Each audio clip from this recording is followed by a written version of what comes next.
अस्सलाम वालेकुम everyone, welcome to my channel, welcome to another vlog. आज के व्लॉग में सबसे पहले मैं जिक्र करूँगी अपनी बहुत अच्छी व्यूअर का।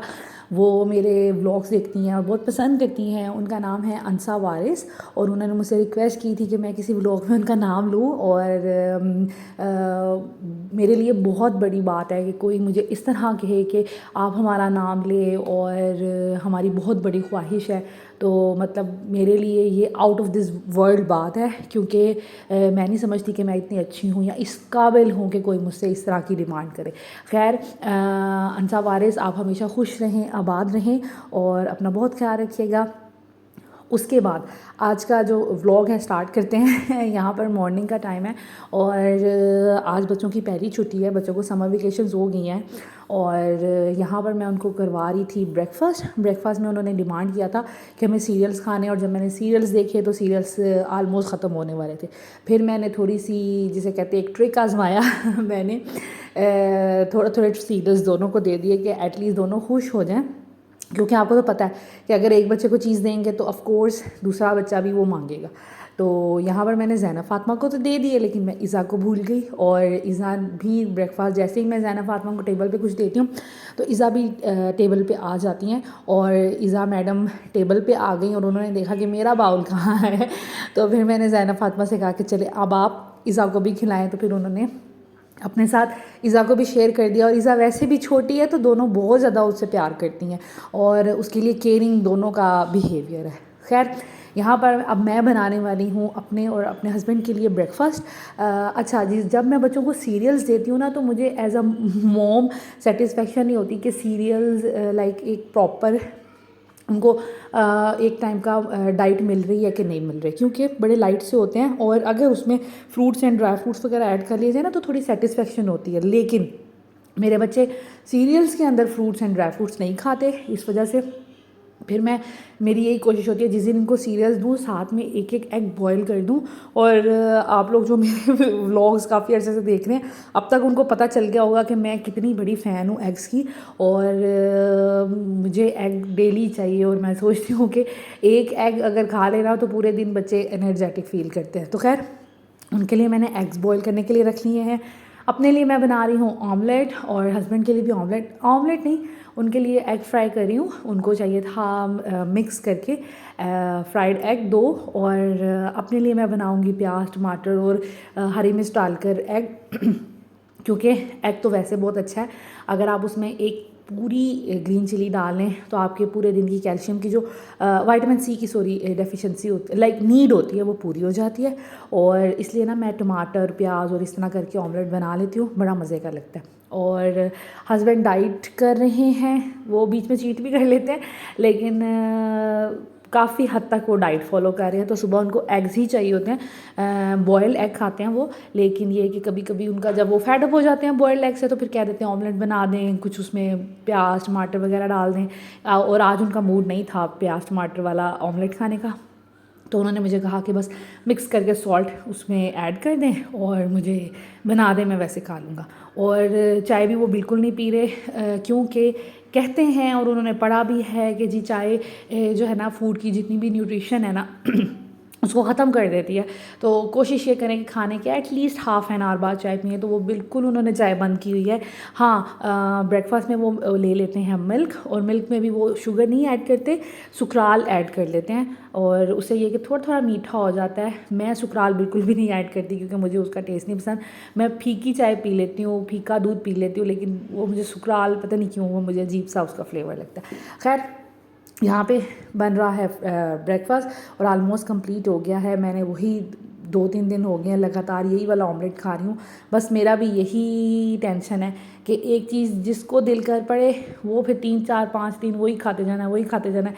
फिर जब उससे बोर हो जाना है फिर कुछ नया ट्राई करना है। तो ये जी मेरी चाय, क्योंकि मैं तो भी चाय के बगैर नाश्ता, कल भी उन्होंने मुझे चाय नहीं पीने दी कि नहीं चाय नहीं आपने पीनी, थोड़ी देर बाद पी लीजिएगा। तो मेरे सर में काफ़ी देर तक दर्द होती रही और वो फिर स्किप हो गई थी चाय। तो फिर बाद में स्पेशली बनाई नहीं, नाश्ते के साथ बना लूँ तो फिर ये होता है कि चलो पी जाती है। तो खैर, ये है नाश्ता। अपने लिए मैंने ये सैंडविच सा बना लिया था और उनके लिए मिल्क, अपने लिए चाय। और या अब हम करेंगे ब्रेकफास्ट, बच्चों को ब्रेकफास्ट करवा दिया था तो ब्रेकफास्ट करते हैं, उसके बाद मुझे करना है आज बहुत ज़रूरी एक काम। तो या अच्छा जी, ये है जी रूम की हालत। इतना कोई बच्चों ने मैस किया हुआ है। कल इनको मैंने ऐसे ही खेलने दिया, मैंने कहा ठीक है आप मौजें करें, लेकिन उनकी मौजें मुझे भारी पड़ जाती हैं। और उन्होंने ये देखे कमरे का क्या हाल किया हुआ है। लाइक ये मैंने नहीं कुछ किया मैंने नहीं निकाला, ये उन्होंने ही सारा मैस किया हुआ है। तो वैसे भी काफ़ी अर्से से ना, मेरा ख्याल है रमज़ान से भी कोई पहले की मैंने इनकी कबर्ड ये वाली ऑर्गेनाइज़ की हुई है जो इनकी टॉयज़ की होती है। तो इन्होंने टॉयज़ निकाल निकाल के, फ्रेंड्स इनके आते रहे, उनको टॉयज़ निकाल निकाल के देती रही हैं और बाद में ऐसे ही इसमें मैनेज करती रही हैं। कभी मेड होती है तो वो अगर चीज़ें उठा ले तो उसको भी ये होता है, उसको तो पता ही नहीं है कि मैंने कैटेगरीज वाइज रखे हुए हैं।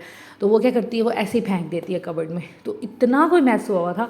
और यहाँ पर मैंने कोई 100 दफ़ा सोचा है कि ये मैंने आज शुरू तो काम कर लिया है, लेकिन मैं इसको करूँ कैसे। मुझे कुछ समझ नहीं आ रही थी मैं कहाँ से स्टार्ट करूँ और कहाँ मैं ख़त्म करूँ। इतने इनके टॉयज़ हैं। कभी कभी तो मेरा दिल करता है कि मैं ना ये सारे टॉयज़ ना किसी को दे दूँ। फिर सोचती हूँ नहीं ये बड़े एक्सपेंसिव आए हुए हैं और ये बच्चों को भी पसंद है, और बच्चों को भी कुछ हो रहा होता है, नहीं नहीं हमारे टॉयज़ नहीं देने। तो मतलब मैं इतनी यहाँ पे कंफ्यूज थी कि मैं अब स्टार्ट कहाँ से करूँ, एंड कहाँ पे करूँ, मैं कैसे इनको मैनेज करूँगी।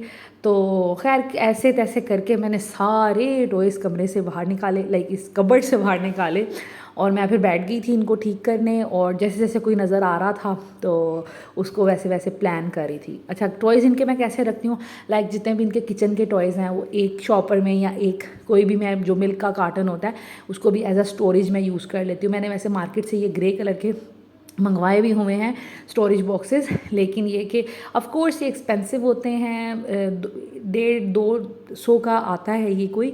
लेकिन मैं इंशाल्लाह ताला और भी मंगवाऊंगी। तो फिर मैंने सोचा कि कार्डबोर्ड हमारे पास इतने ज़्यादा होते हैं, सॉरी ये कार्टन जो मिल्क के होते हैं, तो क्यों ना इनको यूटिलाइज़ किया जाए, ये भी तो वेस्ट ही जाते हैं ना। तो इस वजह से फिर मैं कुछ टॉयज़ इनके इसमें रख देती हूँ। तो बस इसी तरह मैं करती हूँ कि किचन वाले सारे अलग, मेकअप वाले सारे अलग, फिर इनके लाइक डॉक्टर वाले सारे अलग, और जो डोल हाउस होते हैं उनकी चीज़ें सारी अलग। इस तरह कर करके ना कैटेगरी वाइज मैंने रखे होते हैं।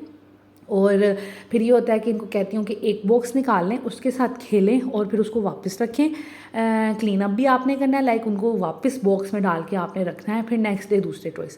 तो कुछ दिन तो मैं इस बात पे बड़ी सख्त रहती हूँ। जिस दिन मैंने ताज़ी अभी क्लीनिंग की हो ना, तो मुझे पता चलता है कि भाई 2-2.5 घंटे मेरे लगे हैं, तो मैं बच्चों को फिर कहूँ कि अब आपने जल्दी मैस नहीं करना। लेकिन जब मैं कभी गेस्ट आने वाले हों, बच्चे कोई घर में आ जाएँ, तो फिर ये जो करती हैं ना, फिर ये सारे टॉयज़ निकाल लेती हैं और फिर सारे उसको मिक्स कर देती हैं। तो बस इसी तरह चलता है। लेकिन ये कि लाइफ तो फिर ऐसी है, मदर्स की लाइफ तो ऐसी ही होती है।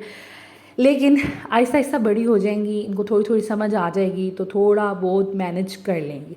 खैर यहाँ पर करते हैं क्लीनिंग। और उसके बाद एक और इम्पॉर्टेंट बात, मेरी एक सब्सक्राइबर ने मुझसे पूछा था कि भाई आप अपनी लाइफ का कोई ऐसा मौज़ा बताएं, अपनी लाइफ का कोई ऐसा इंसिडेंट बताएं कि जिससे आप बहुत ज़्यादा खुश हुई हो, हैरान हुई हो, आपको मोटिवेशन मिलती हो, या फिर आप कोई वज़ाइफ करती हैं तो उसकी रूटीन हमें बताएं। तो देखें मैं कोई बहुत ज़्यादा प्रैक्टिसिंग मुस्लिम नहीं हूँ। कोशिश मैं करती हूँ कि मैं नमाज़ें पढ़ूँ, रोज़ा रखूँ, कुरान पाक पढ़ लूँ और इस तरह की चीज़ें मैं करती रहूँ, तस्बीहात कर लूँ। लेकिन आप यकीन करें कि मैं इतनी रेगुलर नहीं हूँ इन चीज़ों में। लेकिन मेरी ज़िंदगी का एक जो समझ लें वजीफ़ा है, जो बहुत इम्पोर्टेंट मैं समझती हूँ और जिसको मैं अरसे से अप्लाई कर रही हूँ और जिससे मुझे बहुत ज़्यादा फ़ायदा होता है, वो ये है कि मैं हमेशा ये सोचती हूँ कि मेरी वजह से किसी का दिल ना दुखे। ठीक है, क्योंकि कहते हैं ना कि हकूक़ अल्लाह ताला अपनी मर्ज़ी से माफ़ कर सकते हैं, लेकिन हकूक़ुल इबाद जब तक वो बंदा ना चाहे, जिसके साथ आपने गलत किया हो, जिसके साथ आपने ज़्यादती की हो, जिसका दिल दुखाया हो, वो जब तक माफ़ नहीं आपको करेगा तो आपको माफ़ी नहीं मिलेगी। इसके अलावा किसी का दिल दुखाना बहुत बुरी बात है, बहुत ज़्यादा बुरी बात है। और मेरी ज़िंदगी का बहुत अरसे से यही अमल रहा है कि मैं ये सोचती हूँ कि मैं कोशिश ये करूं कि किसी का दिल ना दुखाऊं, किसी को कोई इंसल्टिंग बात ना कहूं, ताना देना से भी मैं अवॉइड करती हूँ। इसके अलावा किसी की अपीयरेंस पे आपको फ़ौरन कमेंट नहीं करना चाहिए। आप अगर किसी की अपीयरेंस से आपको कुछ इशू है, आप उसको गाइड कर दें, बड़े अच्छे तरीके से आप उसको पास बिठाएं और उसे समझाएं कि भाई इस तरीके से आप अपने आप को ग्रूम कर सकते हैं। हमेशा जब भी किसी से बात करें, बस ये कोशिश किया करें कि ऐसे वर्ड्स को चूज़ करें कि अगला हर्ट नहीं हो, अगला ये ना सोचे कि इसने तो मुझे बात की है या उसके दिल को ये बात ना लगे। तो कोशिश ये करें कि लोगों को खुश रखने की कोशिश करें, किसी का दिल नहीं दुखाएं और किसी को हर्ट नहीं करें। और हमेशा कोई भी बात करने से पहले ये सोच लिया करें कि अगर कोई हमें ये बात कहे तो फिर उसको हमें कैसा फ़ील हो। तो बस ये सोच लिया करें, इससे ये कि आपकी लाइफ बड़ी आसान हो जाती है। लोग आपसे आपकी बहुत रिस्पेक्ट करते हैं और जब आप किसी का दिल ही नहीं दुखाएंगे, हमेशा लोगों को मोटिवेट करेंगे, तारीफ़ करेंगे लोगों की, उनके प्लस पॉइंट्स को हमेशा हाईलाइट करेंगे और जो उनके नेगेटिव पॉइंट्स हैं उनको आप इग्नोर अगर कर दें तो लोग आपसे बहुत खुश रहेंगे। और अगर किसी को आपने खुश कर दिया अपने बिहेवियर से, अपनी बातों से, या आपसे कोई मिला है एक दफ़ा और वो सोचे यार इससे मिलके तो बड़ा मज़ा आया, इसके पास बैठ के तो बहुत अच्छा लगा, इस बंदे ने तो कोई फजूल बात ही नहीं की, तो फिर मेरा ख्याल है कि उसके दिल से दुआ भी निकलती है और वो जो उसका दिल खुश होता है ना, इससे अल्लाह ताला भी राज़ी होते हैं। मैं ये बिल्कुल भी नहीं कह रही आप नमाज़ें ना पढ़ें और सारा कुछ छोड़ छाड़ के आप बस लोगों को खुश करने में लग जाएं, वो भी चीज़ें साथ साथ हैं। नमाज़ें वो आपका और अल्लाह ताला के दरमियान का मामला है। वो आप कितनी रेगुलर पढ़ते हैं, नहीं रेगुलर पढ़ते, या आप कितनी नवाफिल पढ़ते हैं, वो आपका और अल्लाह ताला के दरमियानी मामला है, ठीक है। वो आपने अपने लिए करना है। लेकिन अगर आप दुनिया को, लोगों को खुश कर देंगे, किसी की हेल्प कर देंगे, किसी को कोई अच्छी एडवाइस दे देंगे, तो मेरा ख्याल है कि इससे बढ़कर कोई बात नहीं हो सकती और अल्लाह ताला इससे आप बहुत खुश होगा। और ज़िंदगी जो है वो मकाफ़ाते अमल है, आप जैसा बीज बोएंगे वैसी फसल आपको मिलेगी। तो कोशिश ये करें कि अच्छाई का बीज बोएं, प्यार का बीज बोएं, नफ़रतों, तानों और किसी को डिग्रेड करना, किसी को नीचा दिखाना, अपने आप की बड़ाइयाँ करना, इससे कोई फ़ायदा नहीं होता और इससे फिर आपको रिवॉर्ड में भी वही चीज़ें मिलती हैं। तो कोशिश ये करें। दूसरा ये कि हम अपनी लाइफ में, मैं, मेरे हस्बैंड, हम लोग कोशिश करते हैं हम झूठ से अवॉइड करें। आप यकीन करें, मैंने कभी किसी बंदे को ओवर प्राइस नहीं बताई किसी चीज़ की कि मैंने ये तो बड़ी महंगी ली है, या ये मैं तो आप तो अफोर्ड ही नहीं कर पाएंगे, या ऐसे। जो प्राइस होती है, जैसी प्राइस होती है, मैं वो बताती हूँ। मैं किसी बंदे को, कोई मुझसे अगर कहे ना कि मुझे कैसा ड्रेस पहनना चाहिए, तो मैं ये सोचती हूँ कि मैं अपने आप को मशवरा दे रही हूँ। मशवरा एक अमानत होती है, तो इस वजह से मेरी यही कोशिश होती है कि मैं उसको अगर मशवरा दूँ ना, तो इतना अच्छा दूँ कि जैसे मैं अपनी बहन को दे रही हूँ, अपनी मदर को दे रही हूँ, या ख़ुद को दे रही हूँ। तो मैं सही उसकी पर्सनैलिटी के हिसाब से उसको बताती हूँ कि भाई आपको ऐसे कर लेना चाहिए। कोई मुझे कोई राज की बात बता दे, मैं नहीं, मेरी कोशिश होती है कि मैं उसको लीक आउट ना करूँ। और मैं बड़ा प्राउडली ये बात कहती हूँ कि मुझे अगर किसी ने कोई बात अपनी बता दी ना, तो वो फिर थर्ड पर्सन को नहीं पता चलेगी। क्योंकि मुझे ख़ुद पे मान है इतना कि मैं इतनी मुझे अपने आप पे इतना कंट्रोल है, मेरा सेल्फ़ कंट्रोल इतना अच्छा है कि मैं अपनी बात लीक नहीं, किसी की बात लीक नहीं कर सकती।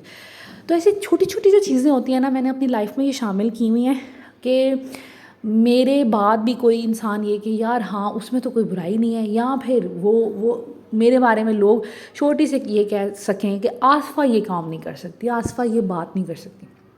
तो मेरी मौजूदगी में तो लोग मेरी रिस्पेक्ट करें, लेकिन मेरी गैर मौजूदगी में भी, या अगर कभी मेरा ज़िक्र हो मेरी गैर मौजूदगी में, तो अच्छे अल्फाज में हो। तो बस मेरी ज़िंदगी की ना यही कोशिश है, जिसकी वजह से मुझे इतना फ़ायदा होता है। क्योंकि वो कहते हैं ना कि अमाल का दारोमदार नीयतों पर है। आप जैसी नीयत करेंगे, आपको फिर आपका काम भी वैसा होगा। और अल्लाह ताला नीयत पे ही बेस करते हैं। अगर आपने कोई काम अच्छी नीयत से किया है तो अल्लाह ताला खुश होंगे, अगर काम ही बुरी नीयत से किया है तो ज़ाहिर बात है हमें उसकी अल्लाह ताला हमसे खफा होंगे, तो या हमें पनिश करेंगे। तो कोशिश ये करें कि आप अपनी ज़िंदगी को ना पॉजिटिव बनाएं, अपनी ज़िंदगी को प्रोडक्टिव बनाएं, अपनी ज़िंदगी को अच्छा बनाएं। कोशिश ये करें कि अपने बीच में से जितनी भी नेगेटिविटी है उसको दूर करें। हसद करने से कुछ नहीं होता। किसी को आप थोड़ी देर के लिए मिले हैं, उसको 4 बातें सुना देना इससे कुछ नहीं होता। आप कहीं से उठ के जाएँ तो लोग आपकी तारीफ़ ही करें और कहें कि भई हाँ, इसके साथ बड़ी अच्छी सिटिंग रही, ना कि आपका किसी के साथ टाइम स्पेंड करना उसके लिए नागवार गुज़रे। तो कोशिश यही करनी चाहिए, मेरी यही कोशिश होती है कि मैं आउट ऑफ द वे जाके कसम से मैं समटाइम्स बहुत थक जाती हूँ लोगों को राज़ी करने में, और लेकिन फिर जब मुझे तारीफ़ मिलती है तो मैं बहुत ज़्यादा खुश होती हूँ। जिस तरह मैंने यूट्यूब चैनल बनाया, अभी तक मुझे कोई इनकम नहीं आई, लेकिन बीच में मैं डीमोटिवेट भी हुई, मुझे हेल्थ इश्यूज़ भी काफ़ी रहे, लेकिन मैं कंटिन्यू किया मैंने अपनी इस जॉब को, क्योंकि मैं ये सोचती थी जो लोग मेरे साथ जुड़ गए हैं उनका क्या कसूर है। अगर मैं एकदम कह दूं कि मैं जी चैनल अब बंद कर रही हूँ तो वो तो बड़े डिसअपॉइंट हो जाएंगे, वो तो बड़े डिसहार्ट हो जाएंगे। आप लोगों से मेरा एक ताल्लुक़ बन गया है, ये किसी नफ़ा नुकसान का ताल्लुक़ नहीं है। ये मैं घर में बैठ के यही सोचती थी कि मेरी ज़िंदगी का क्या मकसद है, मैं कुछ भी नहीं कर रही। तो फिर मैंने ये सोचा, जब मैं यूट्यूब चैनल मैंने बनाया तो मैं जब मुझे कमेंट मिलते हैं आपसे हमने ये सीखा, आपसे हमने वो सीखा, आपसे हमसे मोटिवेशन मिलती है, सुबह सुबह व्लॉग बना लिया करें, सारा दिन हमारा अच्छा गुजरता है, मतलब इस तरह के कमेंट्स आते हैं कि मैं कहती हूँ कि मैं तो इस काबिल ही नहीं हूँ, लेकिन मुझे उससे इतना कोई सुकून मिलता है। अभी मुझे कोई अर्निंग 1 रुपया मेरे हाथ में नहीं आया, और आप यकीन करें लेकिन मुझे सुकून इतना ज़्यादा है, मुझे मेंटली रिलैक्सेशन, दिल मेरा इतना ठंडा होता है आप लोगों की बातें सुन के कि यही तो मकसद है ज़िंदगी का, सिर्फ पैसा तो मकसद नहीं होता। तो बस ये है जी मेरी ज़िंदगी का वजीफ़ा जो मैं काफ़ी अर्से से अप्लाई कर रही हूँ, और अल्हम्दुलिल्लाह इससे मुझे इतना बेनिफिट हुआ है, मुझे ये लगता है कि मेरा अल्लाह मुझसे राज़ी है। तो बाकी अल्लाह ताला हर किसी को तौफ़ीक दे नमाज़ पढ़ने की, कुरान पढ़ने की, वज़ाइफ करने की, और हाँ, दुरूद शरीफ से बेहतर कोई वज़ाइफ नहीं हो सकता। तो जब भी आप परेशान हो, दुखी हो, दुरूद शरीफ पढ़ते रहा करें। दुरूद शरीफ आपके अंदर बड़ा सुकून पैदा करता है। तो आज का व्लॉग यहीं तक का था। आई होप कि आज का व्लॉग आपको अच्छा लगा होगा, मेरी बातें अच्छी लगी होंगी, और आपने आज के व्लॉग में मुझसे कुछ सीखा हो अगर, तो मेरे लिए बहुत बड़ी बात है। और इबादत करें, लेकिन लोगों का दिल नहीं दुखाएं, लोगों की हेल्प करें ज़्यादा से ज़्यादा। और आपकी वजह से अगर किसी एक चेहरे पे भी मुस्कुराहट आ जाती है तो दैट मीन्स कि आपने बहुत कुछ अचीव कर लिया। पैसा और चीज़ें, दुनियावी चीज़ें, ये ही सब कुछ नहीं होता। तो एक इंसान के जो दिल का सुकून होता है, एक ज़मीर आपका राज़ी हो जाए, ये भी बहुत बड़ी बात होती है। Thank you so much for watching this video. Take care. अल्लाह हाफिज़।